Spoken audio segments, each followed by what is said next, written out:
Major ডালিম সাহেব লাইভে এসেছেন, এটা তো আপনারা সবাই জানেন নাকি? আগে শোনেন কি বলি, আগেই অস্থির হয়ে যাবেন না। আমি যেটা বলি আগে এটা বোঝার ট্রাই করেন। উনি আমাদের ইতিহাস নিয়ে যেই নলেজ ছিল, আমাদের যে স্টাডি ছিল, আমরা যেভাবে জেনেছি, পড়েছি, শুনেছি, he has change the history. উনি আমাদের ইতিহাসের জানা নলেজকে চেঞ্জ করে দিয়েছেন। আমরা নতুন করে ইতিহাস জানতে পারছি। তবে তার সব কথাই যে সত্য আমি তা বলবো না, আবার সব কথাই যে মিথ্যা তাও আমি বলতে পারবো না। কথা আমাকে আসতে না, জোরে বলেন কথা আমার ঠিক আছে কিনা। এইটা আমি কোনো বিষয়কে এক্স্যাক্টলি মেনশন করতে চাই না, তবে এতটুকু বলতে চাই, গাদ্দারি করলে গাদ্দারি বেশি দিন গোপন থাকে না যুবক ভাইরা। যারা দেশ নিয়ে খেলেছে, দেশের জাতির বিশ্বাস নিয়ে খেলেছে, স্পষ্ট ভাষায় বলতে চাই, গততেও তাদের পতন ঘটেছে। আগামীতে যারা স্বৈরাচারী করবে, দেশ নিয়ে দুর্নীতি করবে, জাতির সঙ্গে বেঈমানি করবে, তাদের পতন আল্লাহ নিজেই নিশ্চিত করে দিবে। দিনাজপুরের ভাইরা আমার, গাদ্দারি কইরেন না। বেঈমানি করলে আপনি সাময়িক জিতে যাবেন, বাট মনে রাখবেন উপরে একজন আছেন, উনি সব দেখে। কে ईमानदार और के बेईमान, ये सिर्फ वक्त का मामला है मेरे दोस्त। वक्त जब बदल जाता है, इंसान भी बदलता है, हिस्ट्री भी बदलता है। ठीक কি না বলেন? সময়ের ব্যাপার। বাটপারি করবেন আজকে, মনে হবে জিতে গেলাম, কয়েক কোটি মেরে দিলাম, দেশের সম্পদ লুট করে ফেললাম। বার সাইদি সাহেব স্পষ্ট ভাষায় বলেছিলেন, যারা আজকে আলেমদেরকে ধরে ধরে জেলখানায় দিচ্ছ, যারা জালেমদের মতো আচরণ করছো, স্বৈরাচারী করছো, সময় আসবে এমন ইন্দুরের গর্তে পড়াবার জন্য তোমরা। উনি আর একটা কথা বলতেন যেটা আমার মেজর ডালিমের কথার থেকে খুব ভালো লেগেছে। মেজর ডালিম বলেছে যে, দেখেন আমি তাকে আমার আইডল হিসেবে কনসিডার করছি না, এখানে বিভিন্ন দলের লোক আছেন, উইথ ডিউ রেসপেক্ট বলছি। উনি একটা কথা বলেছেন, মারাত্মক কথা, যে আমরা আইন অন্য কারোর থেকে শিখবো কেন, আমাদের তো আইন নিব আমরা আল কোরআন থেকে। আচ্ছা, আপনি যাকে পছন্দ করেন করেন না, that doesn't matter, that doesn't matter, but কোরআনের রাজ যে কায়েম হবে এই দেশে, এটা আমরা সবাই চাই কি চাই না? আমরা স্পষ্ট ভাষায় এক কথায় বলতে চাই, মেজর ডালিমকে আমরা পরিপূর্ণ অবিশ্বাস করি না, আবার পরিপূর্ণ বিশ্বাস করি না। তবে একটা কথা, যারা গাদ্দারি করে পালিয়ে গেছেন, এখান থেকে আগামীতে তাদেরকে শিক্ষা নিতে হবে, যারা আগামীতে এই দেশের ক্ষমতার চেয়ারে বসবে। যদি আপনি ক্ষমতার চেয়ারে বসে আগের ইতিহাসকে ভুলে যান, আপনাকেও আমরা মামুর বাড়ি দিল্লি ভাগতে বাধ্য করব যুবক ভাইরা আমার। আগামীতে কোনো কথা আমরা চাই না, কোনো বাড়তি কথার কোনো প্রয়োজন নাই। আগামীর দেশ হবে ইসলামের বাংলাদেশ, দিনাজপুরের ভাইরা আমার। আল্লাহ আমাদের সবাইকে ইসলামের বাংলাদেশ গঠন করার তৌফিক দান করুন। আমিন। আর একটা বিষয় আপনারা খেয়াল করেছেন কিনা আমি জানি না, 5 আগস্টের পরে কিন্তু অনেক বিষয় আমরা নতুন নতুন করে ভিন্ন ভিন্ন ভাবে জানছি, সব বিষয়। যেমন আপনি খেয়াল করেন, এই যে সোনামণি, এই যে ছোট বাবু, বসো বসো, একদম বাবু বসো, বসে দাও। আচ্ছা এদিকে তাকান, তাকবীর দেন সবাই, নারে তাকবীর। আমাদের 3 আগস্ট বা 4 আগস্ট, হয়তো মুরব্বীরাও জানেন, মায়েরাও জানেন, যুবকরাও জানেন, আমাদের ঢাকায় একটা মেট্রো রেল আছে, নাম শুনছেন? আরে ভাই কথা কর, নাম শুনছেন না?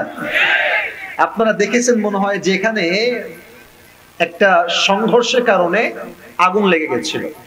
তো আমাদের যিনি মাননীয় প্রধানমন্ত্রী কনফার্ম জান্নাতি আমাদের আপা ছিলেন, তো তিনি মিডিয়ার সামনে এসে বললেন যে মেট্রো রেল আগুন লেগে গেছে, ঠিক করতে আমার 300 কোটি টাকা লেগে যাবে। আমি বললাম 300 কোটি টাকা, এত বড় লস ছাত্ররা করলো, কাজটা মোটেও ঠিক করে নাই।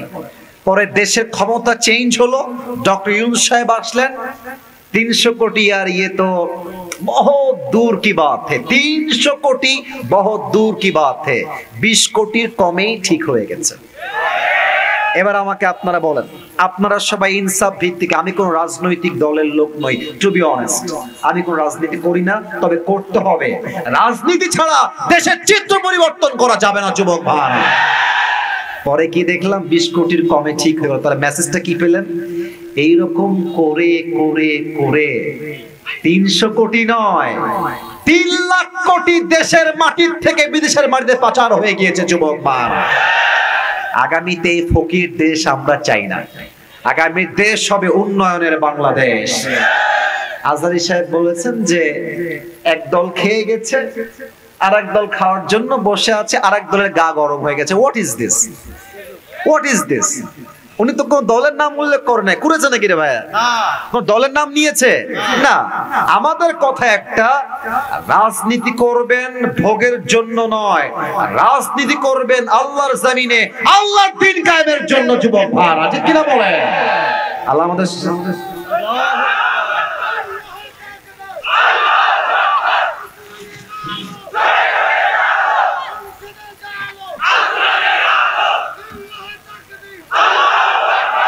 আল্লাহ যেন আমাদের এই কথা এবং স্লোগানকে কবুল করে। পড়েন সবাই আমিন। আমি কি কোনো ভুল কথা বলেছি আপনাদেরকে? আবারও বলছি, রাজনীতির বক্তব্য দেওয়া উদ্দেশ্য নয়, তবে দেশটা আগামীতে বাটপারদের হাতে যাবে না, এটাই আমাদের এক দফার দাবি দিনাজপুরের ভাড়া।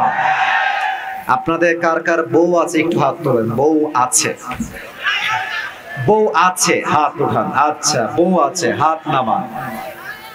এবার যারা কষ্টে আছো, শীতকালে বউ নাই, তারা হাত তোলো।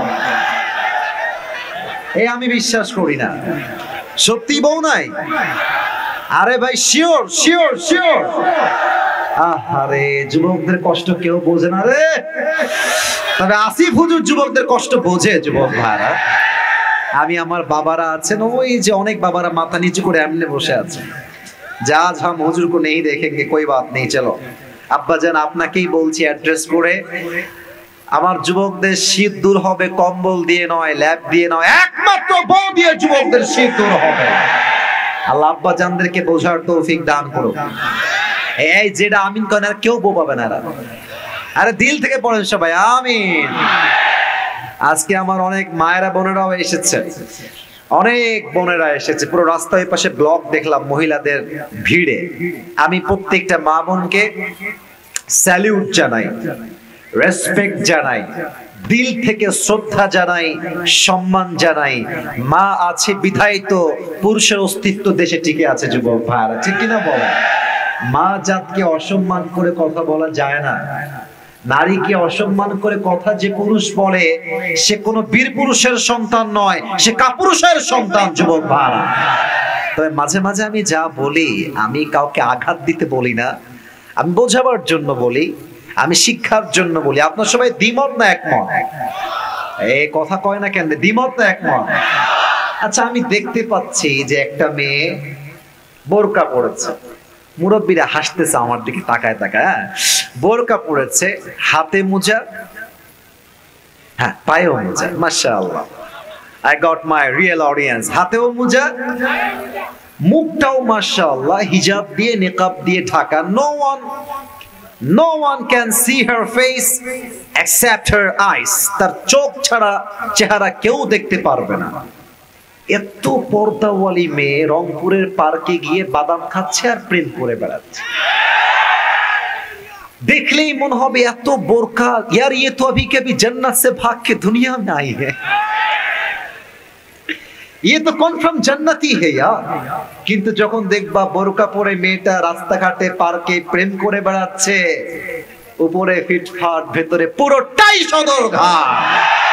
এটা আমি ডিসরেসপেক্টের জন্য বলি নাই, বোঝাবার জন্য বলেছি।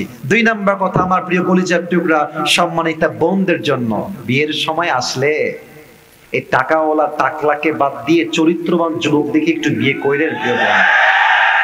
কি পাইছে মেয়েরা এসব? কি টাকা পাইলে মাথায় নাই চুল, বুইড়া মানে হয়ে গেছে, এক পাউলে কবর ঢুকে গেছে। 20 বছরের মেয়ে 80 বছরের মুরব্বীকে বিয়ে করলে যুবকদের মন তো এমনিতেই ভেঙে যায় না। কথা তো আসতে কেন, জোরে বলে বলো, ঠিক আছে কিনা? আমার মুরব্বীরা বিয়ে করবে, আমার কোনো অবজেকশন নাই, জায়গা মতো বিয়ে করবে। যার বয়স 40-45 এটা ঠিক আছে, কিন্তু আপনি যুবকের যদি পছন্দের মেয়ে ভাগায় নিয়ে যান, এটা তো চুল পরিমাণ বরদাস্ত করা যাবে না যুবক ভাইরা, ঠিক না? তবে দিনাজপুর এরকম মেয়ে হয়তো বা নাই,